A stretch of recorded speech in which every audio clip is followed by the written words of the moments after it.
This video is brought to you by Miniature Market. Thousands of board games, discounted prices, miniaturemarket.com. Hello my friends, it's the Game Boy Geek here. Today, we're going to be cooperatively working together, trying to solve crimes. We're going to be going to different locations and literally living in a VR world temporarily to find clues that we'll then investigate on the board game itself that's sitting on your table. So it's going to match both physical and the digital realms. Today we're taking a look at Chronicles of Crime. Now I had a chance to play a full scenario here at the Gamma trade show, and I wanted to give you sort of a mini review after just playing one full scenario and going through the tutorial. The game's coming out later this year, just finished on Kickstarter, and it's going to be coming out I think in December of 2018. So let me show you the basics of the game, and I'll see you on the other side.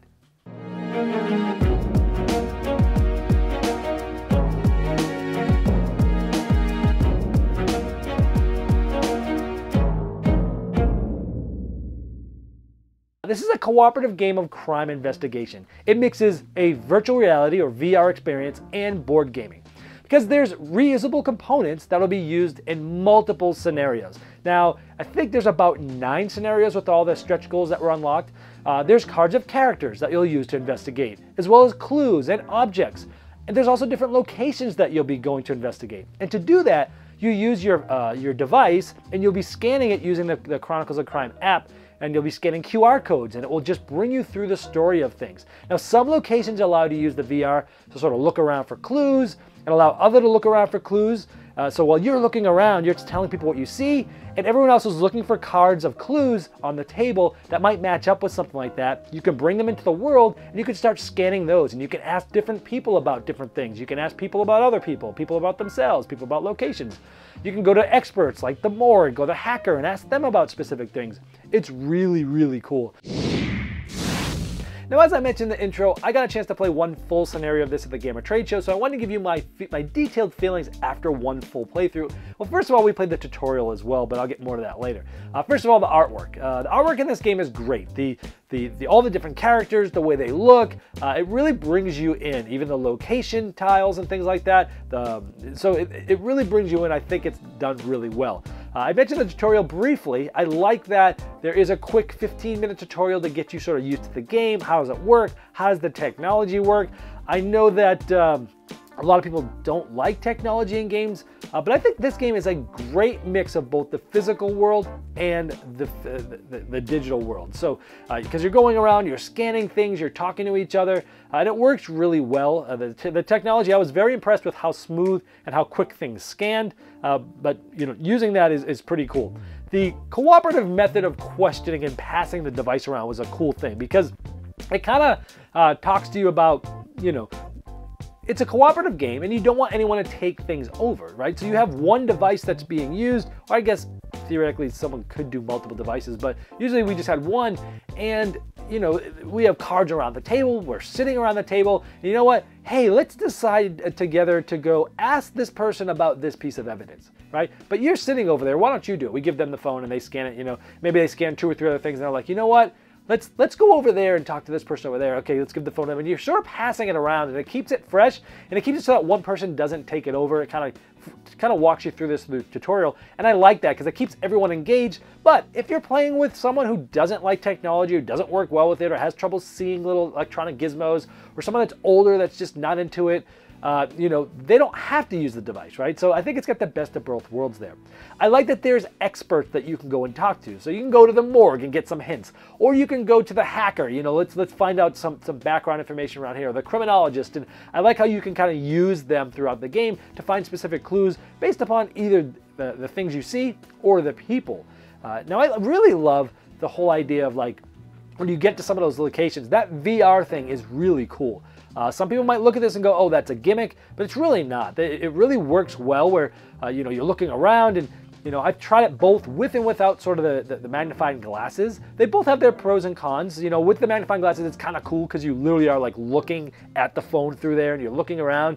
And it does feel like you're there. If you don't use it, the positive is you can kind of zoom in as you're just moving the phone around and stuff like that. So there's positive and negative of both. I don't think it's absolutely necessary that you need the glasses. I think having just the device will still be a good experience, but I liked that experience nonetheless. I really like that the app gives you hints if you get lost. So One problem with some of these escape room games that come out is sometimes you can get really lost, and sometimes either some of them are like timed clues, other of them are like clues that you go through and you get a less score, and those work to a point, but none of them work as good as this because it knows what you've seen, when you've seen it, how long you've waited, what the next step is. It knows. And so if you're like all out in the middle of nowhere and you're kind of getting stuck and it just seemed to know that every time that it happened about, I think twice, where we felt like we were a little bit stumped, and then like it almost like right when we were, it kind of came up and gave us a little hint of what to do, and it kind of helped us through, and I really like that aspect of this. The game is going to be easily expandable because I think they're only going to have 6 scenarios originally, and then now they're going to have like more than that, I think maybe 9 or something because of the Kickstarter extras, but they can continue to add to this. It's going to be very expandable. Once you have the cards and the board and everything, they can keep pushing content through this, and I think that's a really cool idea that's going to allow this game to live a long time. So overall, I loved the game. Any negatives? Well, there's always some purists out there that don't like app integration. They don't want to mix electronics with board game, and I understand that viewpoint. So if you're one of those people, this has technology and it integrates it well. If you are totally against it, then this might not be the game for you. However, I would want you to give this one a try, especially if you let the technology be driven by somebody else, if you're intimidated by it or anything like that, because it is a very good game. Also, it's not really a con, but I've only played through one full scenario on the tutorial. The tutorial took me about 15 minutes, and it says 60 to 90 minutes for scenarios, and the first one that we did, yes, it took us exactly about an hour and 15 minutes, so right in the middle there. The scenario itself, it was the first one, so it wasn't like incredibly difficult. It was more about like piecing together information and kind of like putting yourself a choose your own adventure as to going around and learning different things.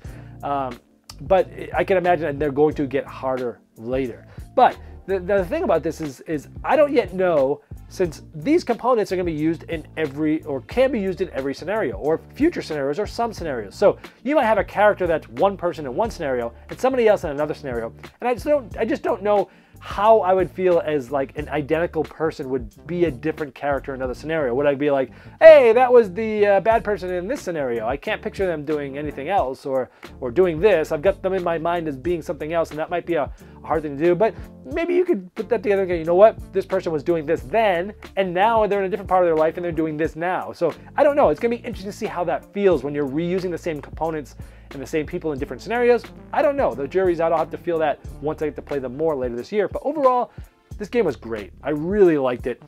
I like co-op games. I like crime games. I like deduction games. I like escape rooms. It's kind of all that sort of put together. And so for those of you that backed it, 2 thumbs up so far. This is a very good game. I'm really looking forward to getting through more scenarios. This video was sponsored by Miniature Market's Review Corner. The Review Corner features podcasts, video, and written game reviews by gamers for gamers. Miniature Market, the online gaming superstore. Thousands of board games, discounted prices. Check them out at miniaturemarket.com.